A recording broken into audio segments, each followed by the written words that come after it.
I feel comfortable on Continental. I feel comfortable on American, and I feel comfortable on United as far as them being safe aircraft. What about the JetBlue? JetBlue, I do too. They got some nice new planes. They just don't have a first class. And they get a little wacky with their announcements. Nah, I don't want that crap. They try to keep it a little fun for everybody. I don't want fun, and I want a first class. Yes, first class and no fun. I don't want fun. I want a Korean war vet captain whose wife even calls him sir in bed. Like, I don't want fun. I want official, cranky mustachioed man. Yes. I don't mind a little fun. I don't like with fun. my flight. No fun with flying. I think the last JetBlue flight I was on, they actually told us to roll up the windows because they're about to take off. Exactly. I would have said, yes, open the door. I'm getting off.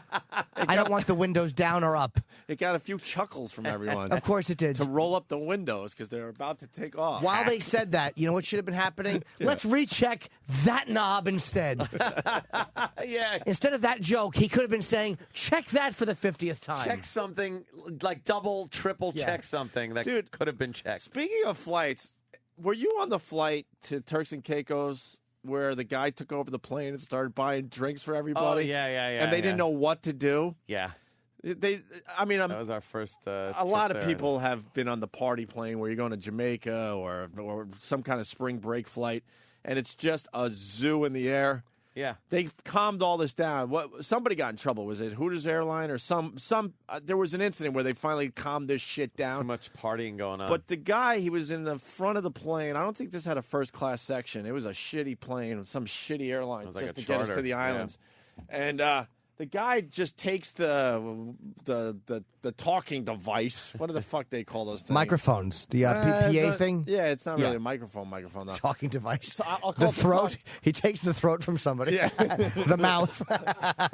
And this guy just starts making announcements. And the stewardess is like, what? I can't control this plane. I can't. And all of a sudden the guy goes, and just when she thought she could get control back, on the plane, the guy makes an announcement that all drinks are on him for the rest of the flight. So now the place goes nuts. And what are you supposed to do as a stewardess but, get to it and get everyone their drinks on this guy?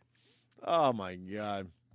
I've done that, too, but I've always bought things that I knew the plane didn't have on it. Like, I've grabbed the mic and I scream, pot pies for everyone. On me. Let's say hi to Brian in PA. Brian. Hey, how you doing? Better now, Bri. Good. I just got medically evac from Iraq. I'm sitting in this little airport down in Virginia Beach, and because I let an F word fly under my voice, and there was a stewardess sitting right next to me, I got bumped off the plane. Oh yeah. What airline? It was Continental. Well, what were you cursing about? I was just cursing. I just said I dropped something on the floor, and I said, fuck. And I'm already late for my medical appointments, everything back in PA here. And I just dropped it on the ground. I said, fuck. And they said, sir, you're going to have to leave the plane. I cursed next to this stewardess. Are you leaving something out there, sir? Maybe not. They're uber sensitive these days. I can't picture somebody just booting you off a plane because you dropped something and you want to fuck. Because we're the real terrorists, so you got to make sure everyone is calm and under control. Let me say hi to Lisa in Jersey. Lisa. You know what I really want were the silly little announcements they make just to try to keep it fun for everyone. I don't want those at all. I despise them. No, I want to hear some that we're told on these flights. Remember the pilot that was doing trivia contests for bottles of booze?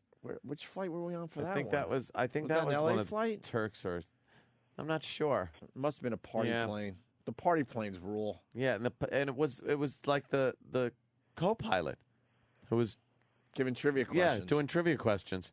It's like, what about check our course, make sure we're okay. That's really comfortable sounding. Let's say hi to Lisa in Jersey. Lisa. Hi, how are you? Hello.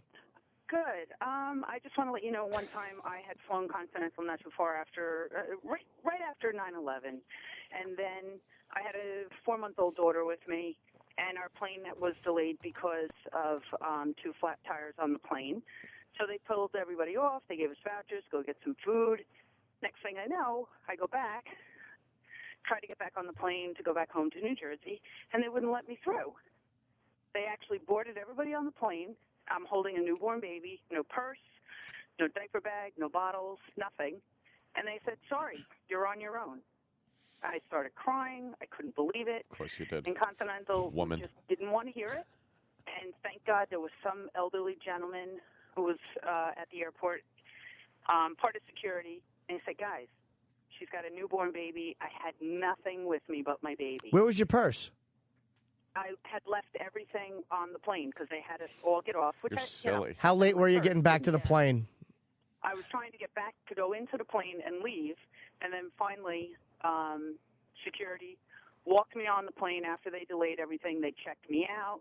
They called New Jersey to make sure who I was. They got my purse. And I said, oh, my God, I'm holding a newborn baby like I'm some kind of a terrorist. But that was the worst experience I had ever had with Continental. Old exploding baby trick. Yeah, that's 8 years ago, too. We'll use it. True. No, and we understood that, but it was just how they didn't want to hear it. I'm holding a baby. All right. They thought that I was going to do the something. baby. Yeah. Enough about the baby. All right, Lisa, Hope the thank baby you. is healthy and wonderful now. Kid's 41.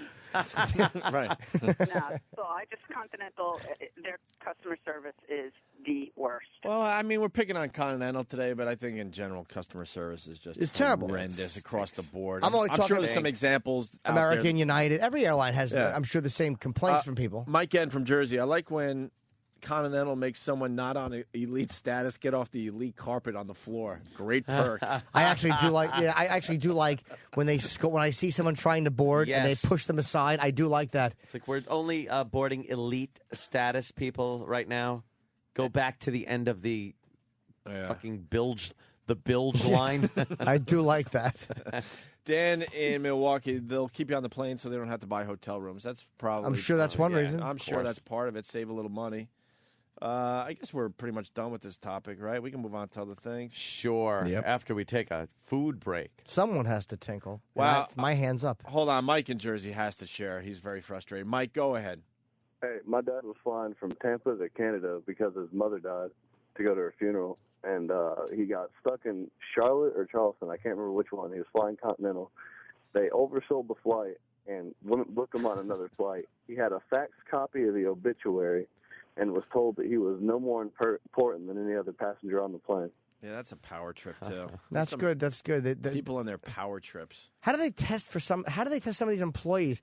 What do they like? Have like stress tests, and if they fail it miserably, they hire them. Yeah, they give them a job. How does that happen? We got a guy that was stuck on a plane for 14 hours, but then we got this guy. I know we're trying to move on, but listen to this one. Dave, Tennessee, go ahead. Hey, good morning, guys. Good morning, Dave.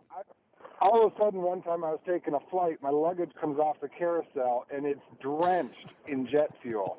So I go over and talk to the guy at the luggage department, and this arrogant ass had the nerve to say, "How do you know we did it?" Not just a little jet. It's drenched in jet fuel. Holy shit! How did it work out for you? I called, I said, I want to talk to your supervisor.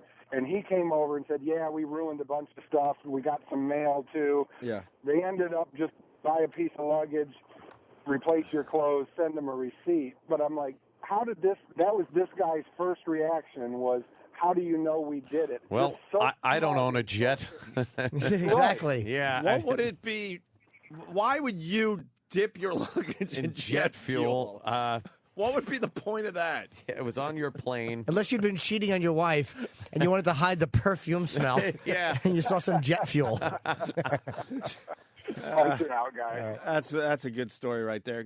Cody, 14 hours on a plane, huh? Yes. Food. Hello, Cody. What's up, Cody? So yeah, I was like 15 years old. I was on my way back from a flight from Germany. Oh, yeah. It's only about a 7-hour flight, but some asshole had a heart attack over London, so we had to land. And then they had to get him out. That took time. Then as we were getting ready to leave, they realized, oh, yeah, the brakes have to cool, so we had to wait for that. Then they realized, oh, yeah, the food is all bad now, so we had to wait for more fucking food. Wait, the food's all bad? How fresh of food do they need? Yeah. What were they, flambés that the fire went out and they had to get new ones? Well, I guess it was all How cold. sensitive is the food that it goes bad so fast? Exactly. What were they, quail eggs that fell? Food's no good. Sorry, Well, sir. you know, they're panicky Pete's with chicken and it getting cold and salmonella probably. So You don't get salmonella in 10 minutes. No. Well, but you know they're irrational. So Now, on top of that, I was 15 by myself, and they said, "Oh, we overbooked the flight. Can you stay another night?" And I just said, "I'm 15, you fucking dumbasses. I can't stay here by myself in Europe." So Quite that's a how mouth that went. on you. Yeah, well, apparently a certain language just flies out of your young mouth. I enjoyed the call, though, with the food going I did bad too. after 14 hours. The jet fuel guy's killing me. Yes, Cody, go ahead. That was it? Okay. Can I defend myself? I said the talking device, and people are kind of picking up on that because it's not an actual microphone. What is that? What is it really called? PA, I mean, public address like system. PA Well, or... with that said, John C. from Chile, he's writing from South America, everyone. This show is worldwide. I'll say. Did you mean jet fuel or make the airplane go liquid? Fucking asshole. Smart ass. That's good. Make the airplane go liquid. I'm going to take a beating the rest of the day.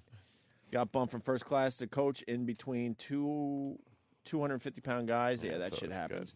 Got a blowjob from a stewardess. Hello. Got bumped up to first class my first time flying. Oh, boy, that's not how you want to start your flying career. Hope that's not the blowjob from the stewardess guy. What a great day he had. Yeah, let's. I'd be very jealous. This will be the last one in this set, and then we'll take a break. We have to take a no talkie time. Yes. No talkie time. Jamie in Alabama. Hey. Opie. Yeah. Man, we were flying to Costa Rica one time, and it was awesome. This chick got me in the back, gave me a good blowjob. She was a stewardess. That's what this is. See, I could have done that. That sounds like 5 different stories put into one. That is the worst story I've ever heard. Dude, I gave all the basics. You're supposed to fill in with details now. It's a blowjob story from a stewardess, and it's like, it was awesome. She was a stewardess. We have no doubt that it was awesome. We were just trying to find out more and how you get that done. She put my penis in her mouth. And now he's too busy listening to the radio. Yeah. All right, we got it. He's the worst person I've ever had call this show. Yes. I can't tell you how depressing it is where we sit when we see what could be radio gold. Yeah. These phone calls don't come in on a regular basis. You know you got a nugget. That guy. And then there's such a letdown. He was listening to the radio, so he was talking real slow, trying to answer what was going on the radio. And then his story stunk anyway. Yeah. His pacing was enraging. Wow. We were on a flight. That guy made me laugh so hard. Yeah, he really was bad. I love the guy. He was terrible. He was a terrible man. I almost want to hear that back. Travis has it if you want it. Yeah, we gotta hear. Yeah, the setup, by the way, is key because I gave the basic. Yeah, the basics to the phone call. This is the worst caller we've ever had. I don't know about that. That's up for debate, my friend. I am saying this is the worst caller. Just his content, and then him listening to himself. Yeah, listening to himself. All right, let's hear this again. Going back. Got bumped up to first class my first time flying. Oh, boy, that's not how you want to start your flying career. Hope that's not the blowjob from the stewardess guy. What a great day he had. Yeah, let's. I'd be very jealous. This will be the last one in this set, and then we'll take a break. We have to take a no talkie time. Yes, no talkie time. Jamie in Alabama. Hi. Hey. Opie. Yeah. Man, we were flying to Costa Rica one time, and it was awesome. This chick got me in the back, gave me a good blowjob. She was a stewardess. That's what this is. See, I could have done Sounds that. like 5 different stories. We're back live. And she was a stewardess. Horrid storytelling. That was how does a blowjob from a stewardess on a plane story make everybody sick to their stomach? It was awful. Thomas Overbeck from Dallas. I thought Chris Farley was dead. Yeah, it was awesome. That guy was terrible. Matt in Boston is saying that this BJ on plane call is the best. Play this every day. I'm laughing so hard at work right now. That is just the worst call. Opie. 30 seconds. I was on a plane to Costa Rica. It was awesome. It was a stewardess. This chick took me back plane and gave me a blowjob. She was a stewardess. I believe one of them girls was a stewardess. I believe one of them girls was from Arkansas. A boo. Boo is right. Holy shit. That's fantastic. Somebody wants to defend customer service. Do we really want to go Yes, down this road? we should give a fair shake. All right, that's fair enough. Hugh in Louisiana. I figured we were talking to a few customer service people today. Go ahead, Hugh. Good evening. Hello. Good evening. Happy birthday, Jimmy. Thanks a lot, sir. People have been forgetting today. I feel really, really forgotten. Birthday. Yeah, well, I'm in customer service, so I never forget. Okay. Hey, Thank you. Big boo. Hey, well, anyway, I work in customer service, and I can admit that I get a bit desensitized by having to deal with customers all the time, mostly ninjas that are constantly just begging for free stuff with the littlest mistake. And I guess a little bit, you just get desensitized by dealing with the public. Yeah, I'm sure. And how demanding and how rude sometimes they get. And every once in a while, you do run across a nice person that genuinely has a legitimate complaint. And as customer service people, you do have to recognize when somebody does have a legitimate complaint, take care of it. And she was a stewardess. I didn't even hear what. I can't get through Is this a good that. phone call? Because I've just. I know. I can't get through the. Yeah, sorry, the Hugh. last We're guy. distracted by that guy. I hit an iceberg with the last guy, Yeah. and my ship is sinking. Yeah. Wouldn't you love to go to be on a flight and just start complaining that you wanted to sit next to a not ugly person? How great would that? How angry and embarrassed would they be if you had to be asked to leave the plane because they were too homely and you couldn't enjoy your flight? Neil in Seattle wants to finish the blowjob story. Neil. Cool. Neil's a stewardess. Hey, good day, fellas. How y'all doing? Hey, Better what's now, up? Neil. All right, Godspeed. I'm on my way to Germany. I'm going to finish this guy's story. I'm sitting in the back of the plane. I see this voluptuous, beautiful stewardess come up. Our eyes met. Next thing I know, she's ripping my pants off, blowing me in the back of the plane. Is that true? No. No, he wanted. And he's he trying wanted, to tell it like Penthouse Forum. Yeah, he It's was awful. He was trying to pump up Yeah, that guy's he's story a little punching bit. it up a little. Sure. That was very sexy. That couldn't have been sexier if you said, so she walked into the bathroom while I was dropping a deuce and tickled my bag. Fucking, Enough. that was horrendous. Oh. And then she slammed the drink cart into my fucking helmet. She closed my dick in the drink cart door.